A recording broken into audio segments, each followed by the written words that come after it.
réussir ce pari de la mobilisation en informant suffisamment tôt tous ceux qui doivent se rendre à cette mobilisation du F24 ou de la plateforme F24 pour permettre d'avoir surtout beaucoup de monde au niveau de la place à la nation. Pourquoi est-ce qu'il y a un retard dans la notification de l'autorisation de l'autorité administrative pour pouvoir organiser cette manifestation? Ça, c'est peut-être du ressort de l'autorité administrative, à savoir le préfet et le sous-préfet également, puisqu'on le sait, quand il y a une autorisation de manifestation, il y a ampliation, notamment selon les communes ou selon les endroits où cette manifestation doit se tenir. Il y a ampliation aux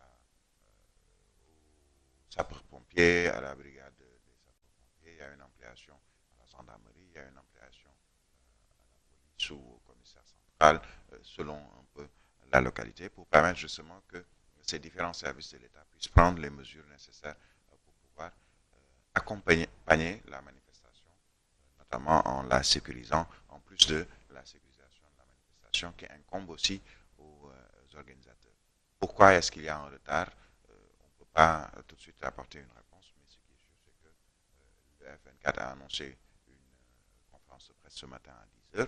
Ce sera peut-être avant qu'on pourra voir s'il y aura autorisation ou non. Mais ce qui est important dans ce cas de figure ou dans cette situation, c'est que l'autorité puisse accorder ce droit de manifester au F24. Pour une raison que je trouve assez simple, le F24 représente également les forces vives de la nation, puisqu'on y voit pratiquement tous les partis politiques de l'opposition, mais pas seulement. Il y a la société civile, il y a des mouvements citoyens, il y a d'autres qui se retrouvent autour du F24. Autant permettre à ces gens de pouvoir faire et tenir leur manifestation, et ça permettra également de jauger les forces en présence au plan politique, puisque tout tourne autour de la politique, malheureusement, au Sénégal.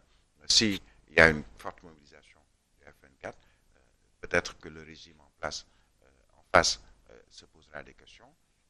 Et on se souvient de juin 2011 avec le M23, le mouvement du M23 qui avait mobilisé. Et de manière spontanée, on a vu beaucoup de citoyens adhérer à ce mouvement. Est-ce que ce sera également le cas aujourd'hui avec le F24? On se pose la question.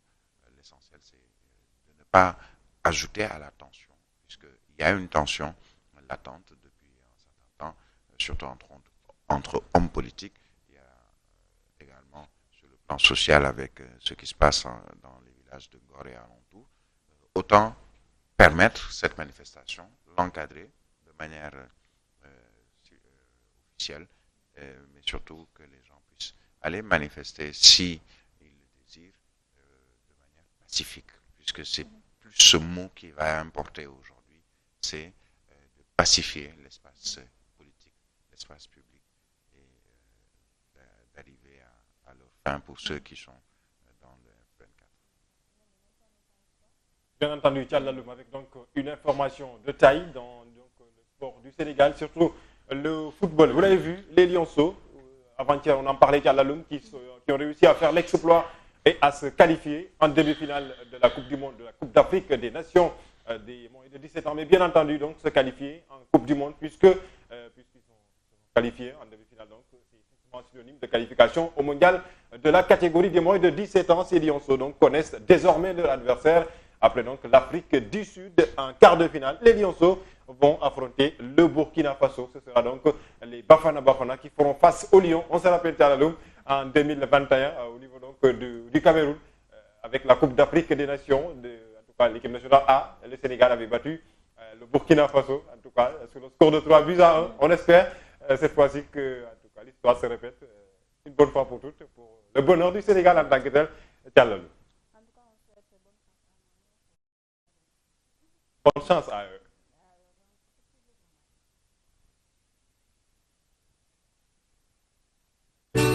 Aïe, aïe, aïe, aïe, aïe, aïe, Jamaganai, aïe, aïe. Aïe, aïe, aïe, aïe. Ce vendredi 12 mai 2023, à partir de 15h, le mouvement M24 va sonner la révolte à la place de la Nation. Cette marche de protestation s'inscrit dans le cadre, selon l'opposition, de la restauration des acquis démocratiques et vise à s'opposer à l'éventuelle candidature de Macky Sall en vue de l'élection présidentielle de 2024. Les détails, c'est avec Ibrahim.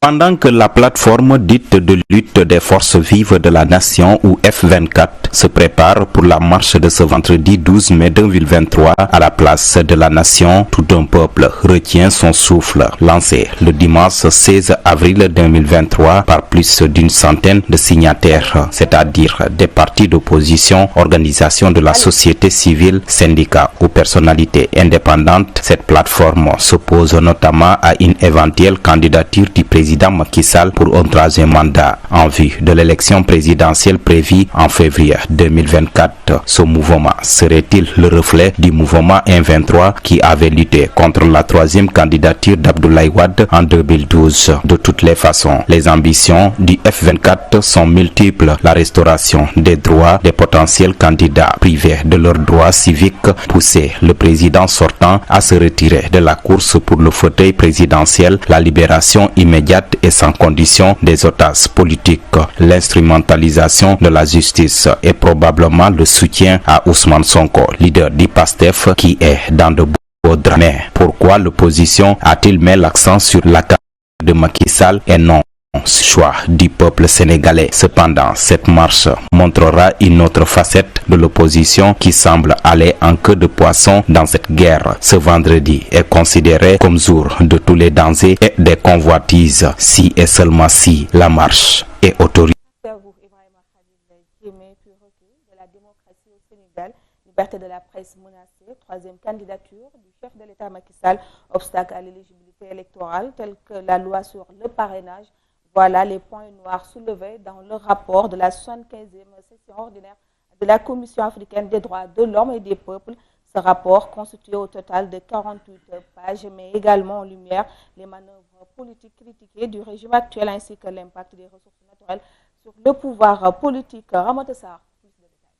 Le rapport de Afrikajom Center met en évidence les problèmes politiques et démocratiques qui menacent la stabilité du pays. À moins de 10 mois de l'élection présidentielle de février 2024, la principale préoccupation concerne la possible intention du président Macky Sall de briguer un troisième mandat, ce qui suscite des tensions accrues dans le pays. Dans son rapport, Afrikajom Center identifie deux grandes menaces pour la démocratie sénégalaise.